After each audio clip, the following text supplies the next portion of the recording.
muchos años para poder lograr tener una ley de autismo en la República Dominicana. Luego que fue promulgada, hicieron un año después el reglamento, pero todavía seguimos en un vaivén.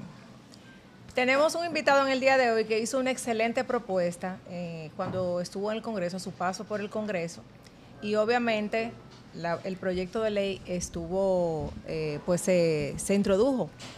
Pero queremos saber en qué quedó eso. Y para esto y mucho más tenemos aquí a Orlando Jorge Villegas con nosotros. Orlando. Un fuerte aplauso. Orlandito. Nos place muchísimo tenerte en el día de hoy porque cuando hablamos de ese tema, la primera persona que me vino a la cabeza fuiste tú. Gracias amigos. Gracias John, Charmín y Leondi por darme la oportunidad de participar en su espacio. Los felicito por el trabajo que hacen aquí. Amén. De concientizar a nuestra sociedad de la importancia de... Yo siempre digo que a veces la sociedad quiere que los niños y las personas que están en el espectro autista se adapten a la sociedad. Yo siempre digo que es al revés, la sociedad debe adaptarse. Yo creo que lo que ustedes hacen es un trabajo importante de comunicación y conciencia en estos tiempos donde es muy importante ese trabajo. O sea que gracias por la invitación y los felicito por el trabajo. No, gracias a ti por tomarte tu tiempo, venir y sobre todo no puedo desaprovechar la oportunidad fuera de lo que es el agradecimiento de decirte que esa camisa está muy dura. Sí, está linda. Yo sabía que por ahí venía él. Está a tu orden, viejo, a tu orden. No me digas que a tu orden que te vaya aquí en franela. Sí. No, pero ya yo veo que ustedes se han cambiado aquí, entonces hacemos un treco ahí atrás. Es de zapote. Él no sabe lo que él acaba de decir. ¿Es de zapote o es de nípero? Vamos a decir que es mamey. Orlandito, vamos a hablar de alerta Amber. Hablemos de eso. Tú sabes que en mi paso por el Congreso tuve la oportunidad de conocer mucha gente que me llevó ideas y me llevó propuestas. En marzo del 2021, o sea, ya vamos para 5 años prácticamente, que Odil Mi Niño, una abogada, una munícipe de mi circunscripción, de la circunscripción número 1, se me acercó a través de Marian Cruz, amiga de nosotros, comunicadora. Sí, claro que sí. Y me dijo que me quería llevar una propuesta para una ley. Cuando nos juntamos en mi oficina, ella me trae un borrador del proyecto de ley que conocemos como Alerta Amber. Yo recuerdo que me impresioné porque quizás quien no ha pasado por una situación de un familiar desaparecido o de alguien vinculado a ti que haya pasado por esa situación, no entiende la magnitud de eso en el país y en el mundo. Exacto. Y cuando ella me lo llevó y me explicó, y de hecho comenzó explicándome la historia de la alerta Amber, quién era Amber, la niña que desapareció. Sí, que me gustaría saber un poquito primero, antes de continuar, y perdona que te interrumpa, porque hasta yo estoy pensando que qué es lo que es esto, de lo que estamos hablando, de quién es Amber y esa vaina. Primero, Amber fue una niña que en el año, creo que 1994, entre el 94 y el 96, no recuerdo bien la fecha, se desapareció y lamentablemente fue encontrada muerta. Okay. Entonces, de ese caso que fue muy sonoro en Estados Unidos, se crea este protocolo de alerta para identificar niños desaparecidos. Porque esto es un tema muy importante. Hay una distinción de alertas. En el caso de alerta Amber es para menores de edad desaparecidos. Menores de edad si ustedes van a Estados Unidos y tienen un número norteamericano, si tú alquilas un número norteamericano, te llega en cualquier momento alerta Amber, se desapareció fulano, fulanito. De manera automática. Pero es una alerta para menores de edad. Te llega porque esa alerta ha sido muy exitosa. Y de hecho se ha replicado en múltiples países del mundo con el mismo nombre, alerta Amber, que cuando sometimos el proyecto, aquí hubo un grupo de gente que quiso venir a decir que por qué no le pusimos alerta Carla Maciel. Alerta Gilbert. Y no es un tema de menospreciar a una niña dominicana que lamentablemente pasó una tragedia de esa naturaleza, sino que es un tema que hay una marca internacional que la mayoría de los países lo adoptaron. Y de hecho, un turista cuando ve que hay alerta Amber en un país ya identifica lo que es. Inmediatamente. Pero al final, yo le voy a explicar cómo concluyó todo. Cuando Odil me trae el proyecto, yo dije, no, pero vamos a someterlo. Entonces, nosotros lo que hicimos con nuestro equipo legislativo fue tomar el borrador que ellas tenían, que era de varios años antes, actualizarlo. Y de hecho, logramos en el proyecto que se depositó final, porque fueron varias etapas, establecer diferentes tipos de alerta. Alerta para menores, alerta para envejecientes, alerta para adultos. El título del proyecto, porque el proyecto no se llama Proyecto de Alerta Amber. El proyecto se llama Proyecto de Prevención para ausencia de personas vulnerables. Entonces, el proyecto identifica en su artículo 3, define qué son personas vulnerables. Y evidentemente en esa definición de ese artículo, personas vulnerables, hay, creo que eran en el borrador nuestro, creo que habían 3 definiciones. Uno, menores de edad, porque evidentemente un menor de edad es parte de la población vulnerable. O sea, un menor de edad es indefenso, no tiene necesariamente quizá un conocimiento amplio de la maldad, señores, por mencionarte algo, ¿tú entiendes? Totalmente de acuerdo. No se ha desarrollado ni cognitiva, ni siquiera físicamente para afrontar adversidades. Entonces, el menor de edad califica como población vulnerable. Luego están las personas que tienen algún tipo de discapacidad. Pero nosotros, como nos gusta hacer que todo quede establecido, digamos, de una manera institucional, establecimos entonces, ahí se divide en la parte de discapacidad, que así lo establece el proyecto, diferentes categorías. Entonces, personas que tengan, por ejemplo, alguna enfermedad de salud mental, califica en población vulnerable. Pero también personas que tengan alguna situación de carácter cognitivo y que esté certificado por un médico. O sea, no es que, por decir, se desapareció fulano y tiene problemas. No, espérate. O sea, así. Tiene que estar certificado, porque por eso califica como población vulnerable. Sí. Entonces, yo sé que ha estado sonando en estos días el caso de una menor, de Briana. Briana, sí, así es. Que está desaparecida desde creo que el 31 de diciembre. A la fecha de que se grabó este programa, sigue desaparecida. Sigue desaparecida. Okay. Entonces, ¿qué pasó? El proyecto en nuestra gestión, lamentablemente, no obtuvo la suerte de ser aprobado. De tener porque mayoría. El Congreso, uno se frustra a veces cuando hay proyectos importantes y no le dan la prioridad. A pesar de que nosotros, ustedes lo saben, cacareamos el proyecto. Sí. Por todos los lados. Claro, yo lo vi. Pero el proyecto no es de Orlando Jorge Villegas, el proyecto es del país y de cualquier legislador que lo quiso asumir, y un grupo de colegas, de legisladoras, Liz Mieses y Carmelija Barceló, me pidieron someterlo nuevamente. Y yo le dije, claro, el proyecto no es mío. Y lo sometieron y se aprobó en la Cámara de Diputados. No obstante, sí quiero decirles a ustedes que con la presión que nosotros metimos en su momento, miren señores, yo fui con padres de familia frente al Palacio a protestar a mi propio gobierno. Siendo un legislador de posición. Del gobierno. Oficialismo. Exigiendo que se apruebe la ley. El presidente sí nos escuchó y creó la brigada de alerta Amber.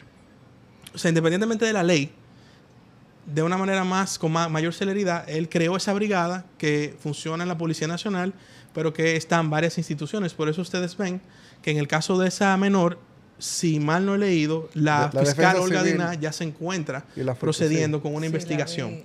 Yo participé en la brigada. El presidente me incluyó en la brigada en una primera etapa, que era el entonces jefe de la policía, Ten, que era quien la presidía, y el antiguo comisionado de la policía.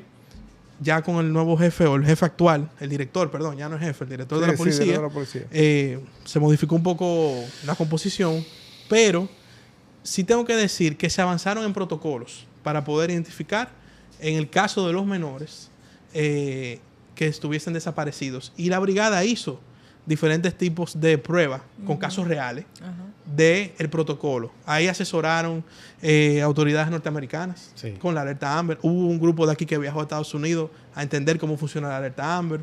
Habían personas también de Puerto Rico que se aplica la alerta Amber, obviamente, por ser parte de Estados Unidos, que también nos asesoraron. Y yo creo que las pruebas que se hicieron funcionaron bastante bien. Ahora ustedes vieron que el Indotel ya oficializó alerta RD. Es verdad que todavía quizá no está funcionando como uno quisiera, pero yo no puedo negar que ya se ha avanzado bastante. O sea, del 21 para acá, lo que se ha avanzado producto de ese proyecto es bastante. Y yo creo que los protocolos que se están utilizando, por ejemplo, en el caso de Briana, son los correctos. Antes, para que ustedes sepan, cuando se desaparecía una persona cualquiera, no importa si era menor, si era mayor, eso se iba, tuvimos un destacamento y eso la denuncia se tomaba como si fuera un atraco. O sea, desde ese momento el protocolo estaba mal. Porque el protocolo para tomar una denuncia de una persona desaparecida no puede ser, lléname una ficha como si fuera un atraco. O sea, eso tiene un protocolo, cuánto tiempo tiene la persona desaparecida. Hay un tiempo clave de cuando la persona se desaparece, que son las primeras 48 horas.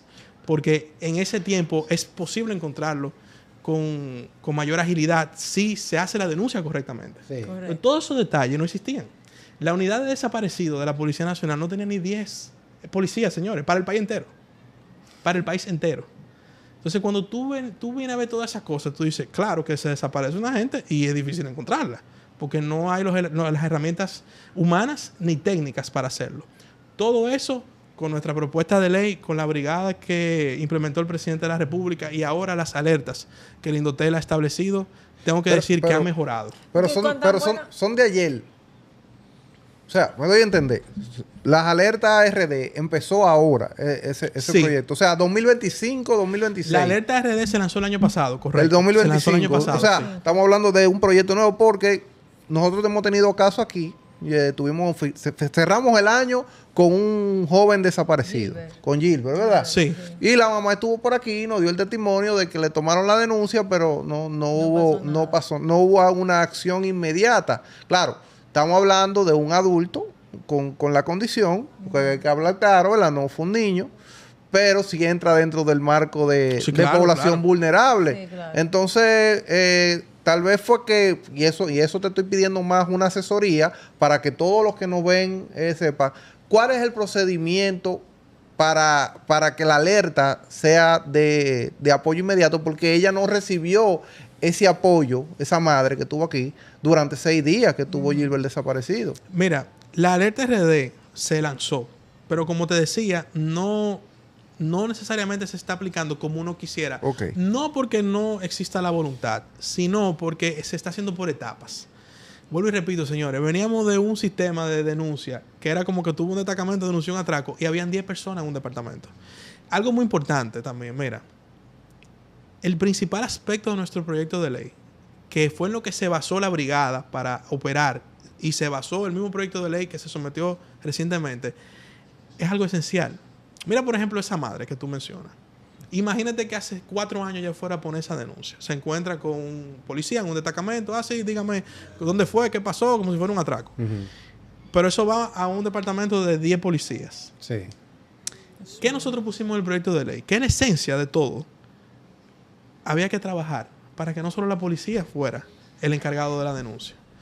Tú tienes el 911, tú tienes el Indotel, que ahora está, Sí, sí. tú tienes la Procuraduría, Exacto. pero tú tienes hasta los bomberos, tú tienes La defensa civil. al Ministerio de Medio Ambiente que Ajá. tiene guardabosques. Si se pierde, por También. ejemplo, Sí, sí, sí. un niño o alguien en un parque nacional, El mar, las personas que tengan tú que tienes ver- la Marina, la que Marina. está, nosotros la incluimos también en la Marina, brigada. Sí, sí, por los niños de nosotros. Y los policías Ah, porque municipales. La incluimos en el proyecto de ley. La De policía eso, municipal. de eso trata, de mezclar todas Claro, las porque oye lo que pasa. instituciones para Cuando a mí hacer me una decían mejor... a mí, no, que el departamento tiene 10 policías, o sea, y no hay recursos. Yo, pero es que una cosa es que la policía no tiene recursos, pero el Estado como tal tiene diferentes instituciones que tienen los mecanismos y las herramientas para poder operar interinstitucionalmente para ubicar la persona.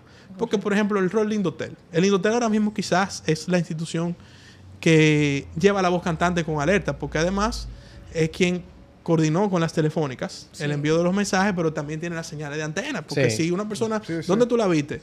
La vi entrando a San Cristóbal. Bueno, déjame ver las antenas del... O sea, tiene las herramientas para ver eso. Completamente de acuerdo. Tú mencionabas la defensa civil. Si se desapareció una persona en un río, tú tienes la defensa civil. No tiene que ir los 10 policías que estaban. No, los policías municipales también. Pero eso no es... Nosotros incluimos a los ayuntamientos también. Los ayuntamientos. O sea, eso no estaba coordinado. Entonces era imposible tú lograr un mecanismo de ubicar si las instituciones que tienen los recursos y que tienen gente y que tienen incluso en sus funciones ese tipo de cosas, no había una mesa que se dijera, fulano, ¿dónde fue que se perdió? En Constanza. Vamos a ver con los guardaparques. Se perdió en un río la defensa civil. O sea, eso no existía, ese mecanismo. Yo no Ok. entiendo cómo tan buenas iniciativas y de personas como tú, políticos con esa visión, no se aprueban de manera inmediata. ¿Qué tú entiendes que pasa que no llega al Senado? O sea, Mira, ¿cuál es el siguiente paso? La dinámica congresual es muy compleja. Y yo le comentaba en estos días a un amigo que cuando nosotros llegamos al Congreso, tú llegas como que te subieron a Grande Liga y de repente tú eres segundo, tercer, cuarto, quinto bate. Que tú dices, oye, me voy a comer la pelota aquí. Pero la realidad es que el Congreso tiene una burocracia yo te diría que hasta le hace daño al país.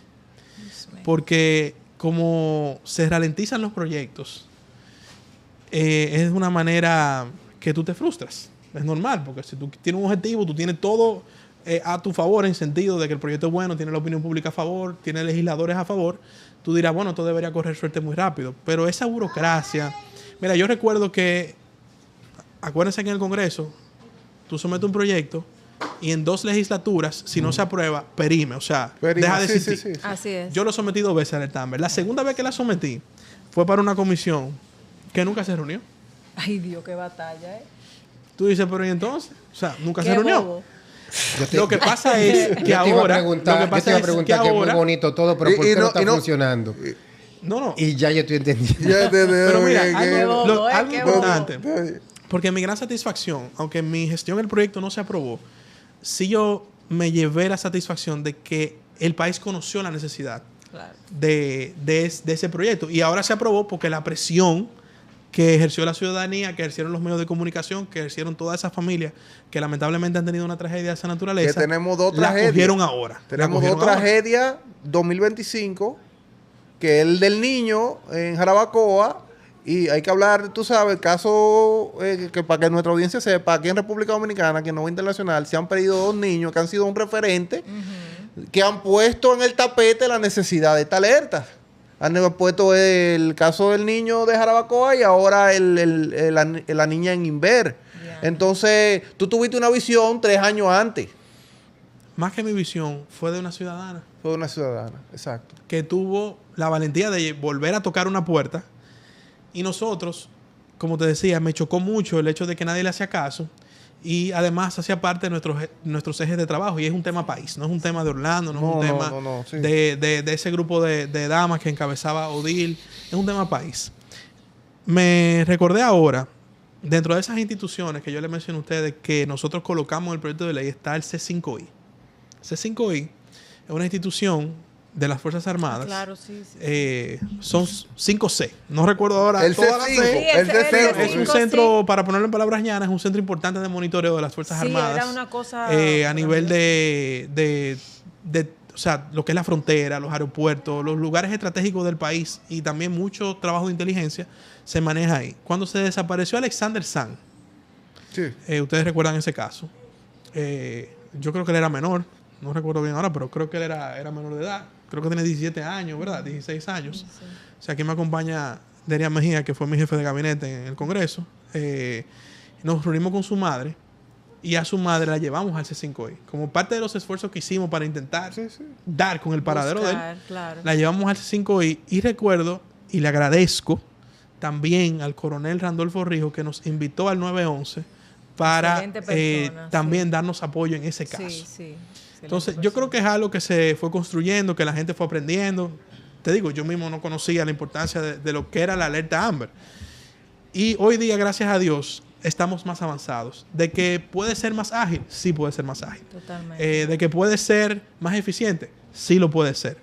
Pero si no se daba el paso de someter el proyecto, de insistir, de ir al palacio con esas familias, de ir a los medios de comunicación, de que gente como ustedes que hacen un trabajo excepcional se hicieran eco de esto, quizás no tuviésemos ni siquiera la alerta RD hoy que lanzó Indotel el año pasado. Bueno, pero si pudiéramos aportar desde aquí, desde Azul, quizás algo más que pudiéramos agilizar, ¿verdad? Tú sabes que yo creo, Orlando, que esas iniciativas son muy buenas, muy válidas, pero cuando salen de gente que realmente desean que las cosas sucedan y no de gente que busca que se creen cosas para poder lograr algún beneficio propio.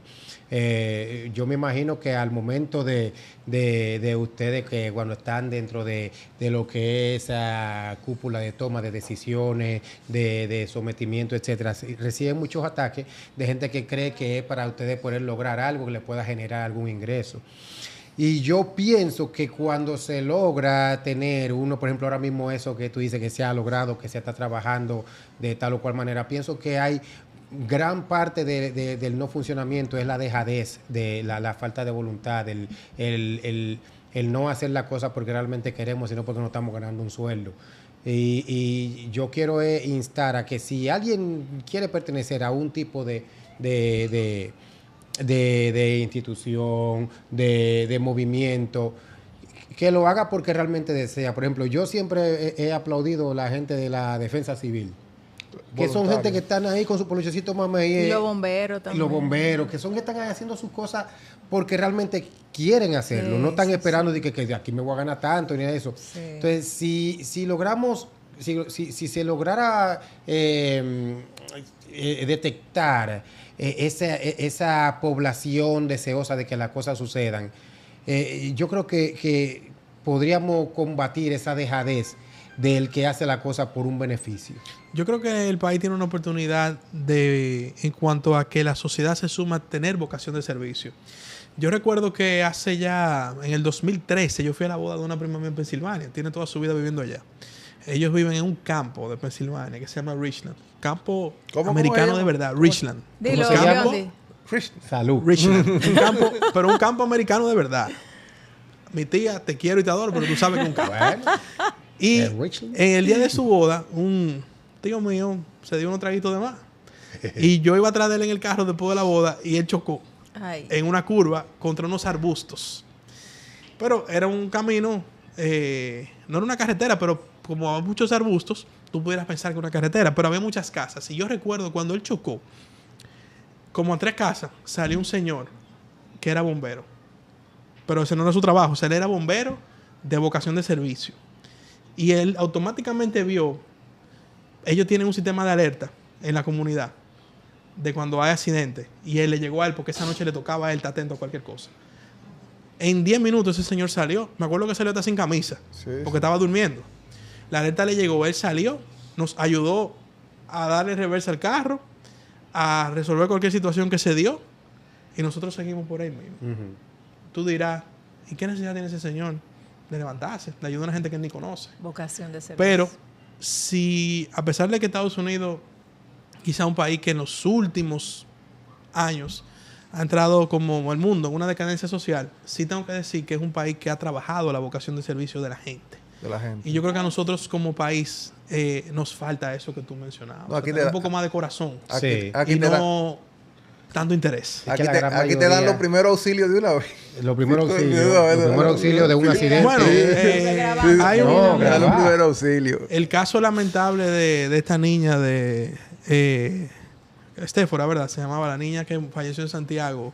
Es un caso que no ha quedado muy claro todavía Sí, en una excursión sí. escolar.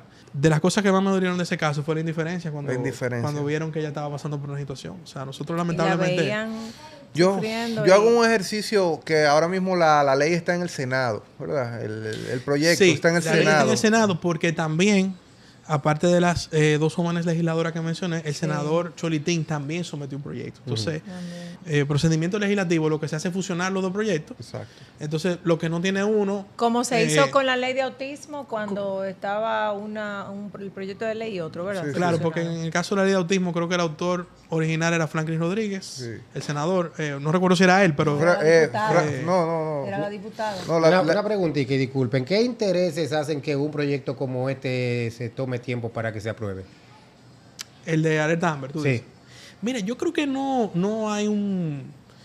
no hay un interés que lo esté bloqueando. Yo lo que te digo es la burocracia del Estado, que retrasa muchas cosas importantes. Los pasos que hay que dar. Los pasos, que si una comisión, que si la comisión se reúne, que si no se reúne. Pero ya ahí entra otro aspecto, que es que yo creo que el Congreso, siempre lo dije siendo diputado y todavía lo sigo diciendo, necesita un procedimiento más ágil para conocer los proyectos de ley. O sea, nosotros no podemos durar 4 años discutiendo un proyecto de ley Por que no favor. tiene intereses. Porque, Y vuelvo que te es repito, necesario. si algo bonito tiene el proyecto de ley de Alerta Amber, como algo bonito, entiendo yo, tuvo el proyecto de ley para el autismo, es que era un proyecto país que tenía Para la sociedad. como dicen los americanos, un goodwill social. O sea, Sí, sí. todo el mundo estaba a favor de eso. Ahora, si no hay quórum en una comisión, ya tú perdiste un día. Pero que eso es lo que yo... Si no hubo sesión, no se conoció. O sea, hay una serie de temas que yo creo que incluso ni siquiera van con la velocidad con la que va el mundo hoy.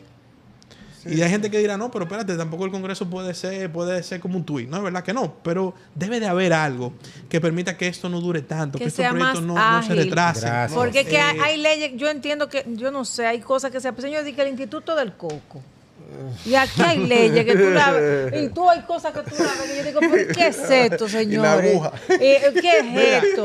Pero yo no entiendo, o sea, iniciativas como la de Orlandito, la ley de Día del tabaco autismo, y ron. y Perdón, un reguero de excúsenme, tollo, y pero oye. perdóname, Orlandito, o sea, papel muerto. Entonces, Yo- cosas como esta, ¿por qué es que no? Yo quiero, no, dec- no? yo quiero decir algo a los senadores, y esto también me hago Díselo a responsable todos. yo. Imagínense que es su hijo o su hija que se le perdió. Imagínense que su hijo o su hija se le perdió. Póngase en ese lugar. Y póngase en el lugar de padres como nosotros. Que a diferencia del que tiene un niño neurotípico o normal, como dicen, muchos de esos niños saben josear y saben buscarse o preguntar o decir dónde vive su mamá y su papá. Pero qué difícil es cuando se pierde un niño, una niña o un adolescente o un adulto como Gilbert con esta condición. Pónganse en el lugar de esa madre y de ese padre y vamos a agilizar ese proceso. A la clase política le hace falta a veces ponerse en Llegó los el hombre. zapatos de Bebé. la población yara. Yo creo que es uno de los retos que tiene la clase política, que es ponerse los zapatos de la sociedad, de la gente de a pie y de la gente llana. Ese mensaje que tú acabas de dar fue lo mismo que yo dije en uno de mis discursos en el Congreso. Pongámonos en los zapatos de estas familias Sí. que hoy no pueden dormir porque no saben dónde está su hijo, no saben dónde está su primo, no saben dónde está su hermano. Entonces, yo creo que hacerse eco en este podcast, que yo sé que lo siguen muchos padres de familia, es importante para que sigamos creando conciencia de la importancia de estas iniciativas en nuestra sociedad. Y yo creo que lo que decía Leondi, ojalá y la indiferencia no nos consuma como sociedad. No nos siga consumiendo. Ojalá o no nos siga consumiendo. Ojalá que yo tengo mi problema, los tuyos no me importan, no se vuelva la norma al 100% en este país. Y ojalá que aparezca por lo menos 20 dominicanos más con tu mentalidad. Porque yo creo que con gente que piense en ese goodwill social que podríamos lograr como en República Dominicana, creo que mucho se podría avanzar. Cuando, por ejemplo, ustedes que son comunicadores, yo también lo soy, pero el que tiene esto adelante ahora mismo, tiene un poder increíble Sí. de que las cosas se puedan lograr. Y por eso nosotros seguimos defendiendo los temas que llevamos, este tipo de proyectos, y que la sociedad pueda entender la importancia de estos temas y que nosotros dejemos un poco la superficialidad también. Sí. Sabe que traímos este tema a colación fue realmente por lo que sucedió al final del año pasado de Claro. la desaparición de Gilbert, que gracias a la activación, producción de Azul Podcast lo encontramos, pero nos llamó mucho la atención el hecho de que no había un protocolo a seguir, no supimos cómo estaban actuando las autoridades, no estamos denigrando la forma en que quizás estén trabajando, pero sí quisimos traer a Orlando para que refrescáramos el tema de lo que es la alerta Amber y cosas que podrían aplicarse para que en República Dominicana, al momento de que personas que sean vulnerables, entiéndase niños, personas dentro del espectro autista o cualquier otro tipo de condición y personas también neurotípicas puedan confiar en que tengamos algo que nos ayude a facilitar muchísimo más lo que es una búsqueda de alguien que no esté en su hogar. De verdad agradecemos muchísimo la visita de Orlando. Nosotros sentimos que nos quedamos cortos porque es muy interesante escucharlo hablar y más cuando se trata de alguien que quiere poner en práctica lo que es la buena voluntad del dominicano desde adentro de lo que es la cúpula gubernamental. Muchísimas gracias, Orlando. Gracias, Orlandito, Gracias a de verdad, por ustedes. venir. Y como Como decimos siempre, no, ¡No se se cansen! cansen.